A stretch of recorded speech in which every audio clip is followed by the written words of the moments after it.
මං ගියා ඉරානේ පැත්තට. ඒ යුද්ධෙනේ. ඉතින් ඉක්මනට දුවගෙන ආවා මෙහි තෙල් පොලිමට.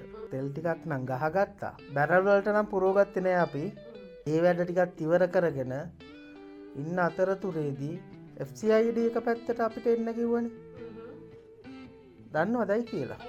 එක පුද්ගලයෙක් ගැන කතාවක් යනවා. තේරුණාද? ඉතින් ඒ පුද්ගලයාව FCID එකට එන්නයි කියලා කට උත්තරයක් ගන්න. ඉතින් දැන් මෙහෙමනේ ඔය FCID එක ළඟට එන හැම පුද්ගලයෙක් ළඟටම පොඩි මීඩියා ෂෝ එකක් වගේ තියෙනවනේ. ඒ පැත්තට කතා කරන ඒ විදිහට හැසිරෙන මූණු ටිකක් අවශ්‍යයිනේ. ඉතින් අපිටත් එන්නයි කිව්වා ඒකට. අපිත් හොඳ මූණුනේ. ඉතින් ඒකට ගියා. මීඩියා ෂෝ එක ජයටම ගියානේ. තේරුණාද? ඉතින් ඒවල ඉතින් කිව්වා ඉතින් පැය 72කින් ඔන්න අඳුරු කරනවා ඔන්නෝම කතාවකුත් කිව්වා. ඉතින් අපිත් ඉතින් බලාගෙන හිටියා පිටිපස්සට වෙලා. අපි බලමුකෝ මොකද වෙන්නේ කියලා. ඉතින් ඒ දේවලුත් ඉවර කරලා මම ටග් ගාලා දුවගෙන ආවේ අපේ හුණ්ඩුවට. ඉතින් අපේ ඉතින් සමහරක් මිනිස්සු ඉතින් වලිග පාග ගන්නවනේ අර පොඩි දෙයටත්. අර සාමාන්‍යයෙන් ඉරානීය යුද්ධය යනකොට මෙහෙ මීටින් කියලා කතා කරනවා වගේ.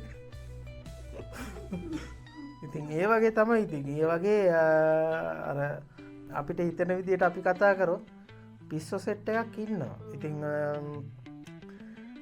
ඒගොල්ලෝ ඉතින් හරියට කියපු දේවල් තේරුම් ගන්න නැතුව කියපු දේවල් මොනවාද කියලාත් දන්නේ නැතුව ඉතින් ඒගොල්ලෝ ඉතින් පොඩක් වලිගේ පාග ගන්නවා හැම තිස්සෙම. මොකද මෙහෙමනේ ජනතාවට පෙන්වන්න එපැයිනේ. අපි මැරිලා නැහැ අපි ජීවත් වෙනවා තාම කියලා. ඒ වගේ තමයි ඉතින් ඒක ඔක්කොම අර මීඩියා ෂෝ. ඒ අතරතුරේ මට දැනගන්න ලැබුණා මේ අපිට මැරිච්ච අයගේ හැඳුනුම්පත් භාවිතා කරලා අපිට ඒ හැඳුනුම්පත තැන් තැන් වලට පෙන්වන්න පුළුවන්. මෙහෙම කියමු අපි. එතකොට ඉතින් මේ ජනතාවටත් තේරෙයිනේ. ඔය කොවිඩ් කාලේ අපවත් වුණ